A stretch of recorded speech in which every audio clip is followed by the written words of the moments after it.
കാലം ഇങ്ങനെ മുന്നോട്ട് പോയിക്കൊണ്ടിരിക്കും തോറും ഏറ്റവും സിമ്പിളായിട്ട് നടക്കാൻ ആഗ്രഹിക്കുന്നവരാണ് കൂടുതൽ പേരും.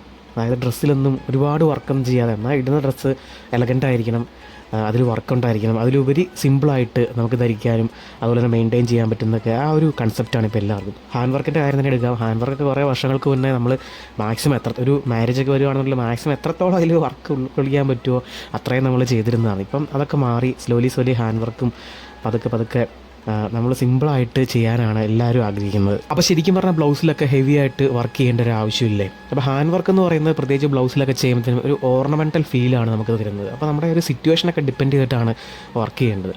അതായത് ഇപ്പോൾ ഒരു ബ്രൈഡൽ ബ്ലൗസ് ചെയ്യുകയാണെന്നുണ്ടെങ്കിൽ നമ്മൾ ഒരുപാട് ജ്വല്ലറീസൊക്കെ ഇടുന്നുണ്ടെങ്കിൽ നമുക്ക് അത്രയും വർക്ക് ബ്ലൗസിലേക്ക് ഹാൻഡ് വർക്ക് ഒന്നും ചെയ്യേണ്ട ഒരു ആവശ്യമില്ല. അതുപോലെ തന്നെ സാരി ഹെവി ആണെന്നുണ്ടെങ്കിൽ നമുക്ക് ബ്ലൗസിൽ ലൈറ്റായിട്ട് വർക്ക് ചെയ്താൽ മതി. അപ്പോൾ ശരിക്കും പറഞ്ഞാൽ ഇതാണ് നമ്മൾ ബേസിക്കലി മനസ്സിലാക്കേണ്ട ഒരു കാര്യം എന്ന് പറയുന്നത്. എന്ത് തന്നെ ആയാലും ഹാൻഡ് വർക്ക് ചെയ്യുമ്പോൾ കിട്ടുന്ന ഒരു ബ്യൂട്ടി എന്ന് പറയുന്നത് മറ്റേത് വർക്ക് ചെയ്താലും കിട്ടില്ല എന്ന് തന്നെ ഒരു സംശയം കൂടാതെ തന്നെ പറയാം.